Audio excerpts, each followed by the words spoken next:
episode of Keeping It Simple. Hmm.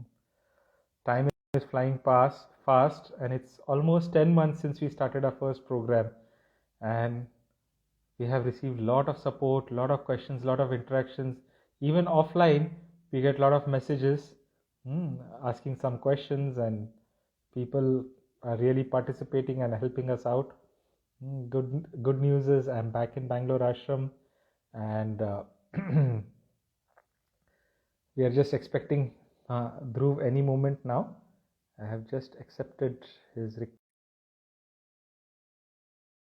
If you have any questions, you can put it in the chat box and Dhruv can pick it up from there.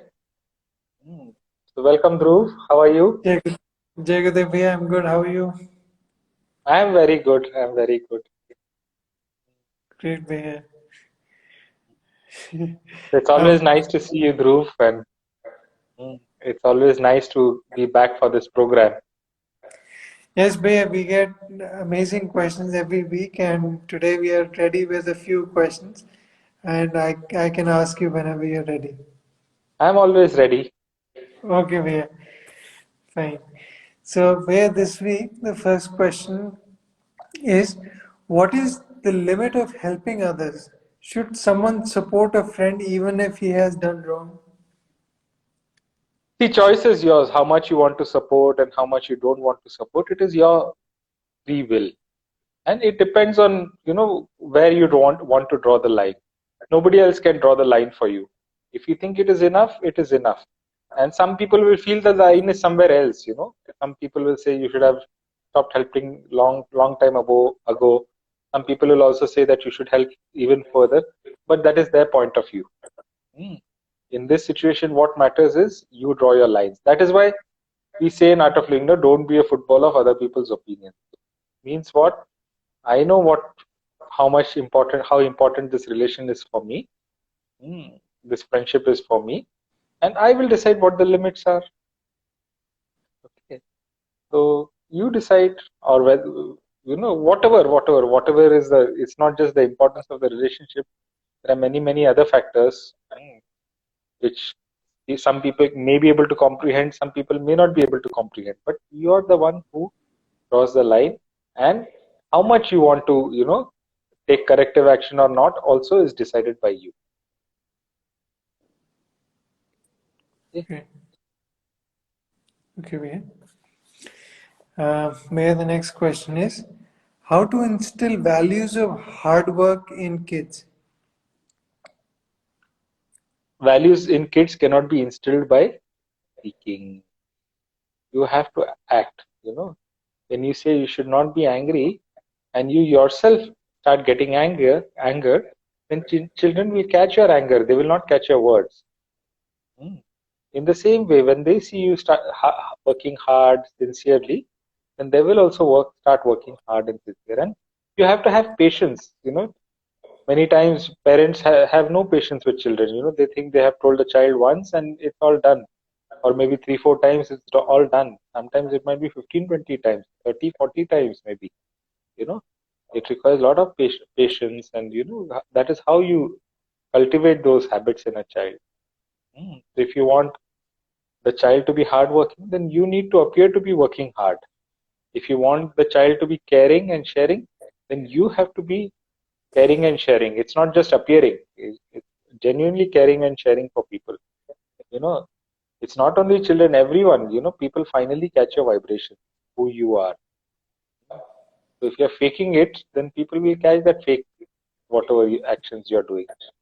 So when your actions are genuine, it might take some time. It might be few repetitions or many more repetitions, but it is what you are. That is what the child becomes. And even now, if you observe, our parents told us so many things. We did not listen to them when we were young children. But when we have grown older, we have started emulating our parents that much.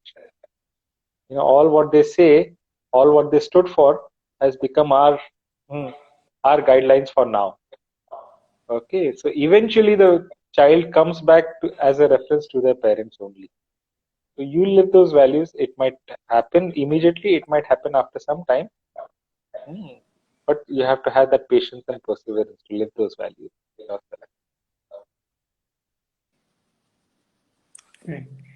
Thank you, Bhaiya. Here is a question in the audience. It says, can we enter into a relationship without a long-term future in mind? Yeah, see, it's not about can or cannot. It's your life. You can do whatever you want to do, but every action has its own consequences. If you get into a short-term relationship and that relationship gets into some consequences, then be ready to face them. Or even if it is a long-term relationship, there are consequences for every action we do. That is what the theory of karma is. No, theory of karma means what? There is a cause and there is a fruit of that action, whatever has caused it. Isn't it? So every action has its own consequences, and we cannot predict the consequences. Sometimes you, mm, no matter what you do, you come out of it very easily, and sometimes no matter what you do, you are stuck in it. So what action and what consequences are going to happen? Nobody knows. Okay, so that is how it is. You are responsible for your action. You take full responsibility. Okay. Sure. Thank you, Bhaiya. Bhaiya, the next question is, should money be a priority when starting a project, or should vision be emphasized? Yeah, both are required, no? A vision without money is not going to get you anywhere, you know. You can keep on having great visions, and if you don't have any finance to support that vision, it's of no use. And if you have finance, if you have money and then no vision, then that money is not going to take you far. So if you have to go to some place, you require a good car, and you require a good amount of fuel in the car. The fuel is like the money, the car is like the vision, you know. So a good car will take you far. So good vision will take you far, and yet you require resources. It's not only just money; it can be any resources. So all resources are required. Okay. Thank you, Bhaiya. Bhaiya, the last question today is Amygdala or Chintamani different than Agya Chakra? Yeah, yeah. I think amygdala is the midbrain. You know, it is somewhere, in between the two eyes, in between the two ears. Somewhere there is Chintamani or amygdala, and Agya Chakra is here, in between the eyebrows. Mm. So, two different places they are situated. Okay. And is this the same thing that when usually if you cremate someone, you look for this particular piece of bone? Is it the same thing, Bhaiya? When you Yeah, when that you is pick, that is what that I don't know. I remember that is a process. After 1 hour of burning the body, then you put a pot full of ghee on that point so that that opens up, or this, and then the cremation process or the burning process has concluded properly. Or the beginning of the conclusion is proper. Okay, so then it takes about 1 or 2 days for the body to burn. If you do it through the natural processes, if you do it through the electrical crematorium, everything is just in a matter of 2 3 hours, everything is just gone. So you don't know that process is happening or not. It should happen, and I don't know how important that process is also. So is it for that or is it for something else? I really don't know. So traditionally, yeah, people say you have to make sure that that portion of the skull, some portion of the skull has to open up while burning. But I have no, I have no, what do you say? No logic or proof for what it is.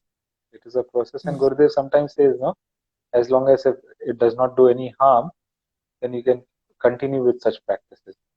So there is no harm in doing whatever we are doing. It's okay. You do that, or at least we don't know. Finally, everything is ashes only. Few bones and ashes remain. That's all. So this yes, way or that way, it doesn't matter. And the person who has to go has gone. Only the bodies remain, right? Yes.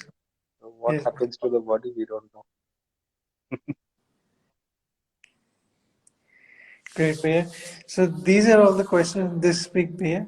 Unless you have anything to add or you want to say No, something. nothing. No, nothing. This is, I was just mentioning that it's almost 10 months since we started this program, and people have supported us in a big way. And Yes, Bhaiya. this particular week is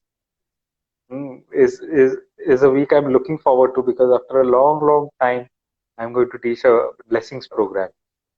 So I was one of the first, not one of the first, I was the first teacher for the blessing program. And it's a program which is very close to my heart. And the long down time, because of some processes, you could not do it online. So now Okay. the offline program is happening this week, 12th, 13th, and 14th of February, and I'm so looking forward to it. After a long time, it's a very beautiful process where you experience yourself that life is a blessing, and you're able to transfer that blessings to others also. Hmm. So it's good, it's nice, and yeah, I have something interesting to share, but I will share it next week at the beginning of the next program. So let's Okay. see. Okay. And this Okay. week I also have this a couple of programs for sleep and anxiety also. So I'm going to have a very jam-packed weekend this Okay. coming week. So morning and Okay. evening I'm teaching program for sleep and anxiety, and throughout the day I will be teaching the blessing program. Okay. Like I don't know what. After a long time I'm getting, not long time means 3 months, 4 months, till October, November, almost every day was like this for me. And then I slowed down to relax a little bit, mm, to catch my breath also.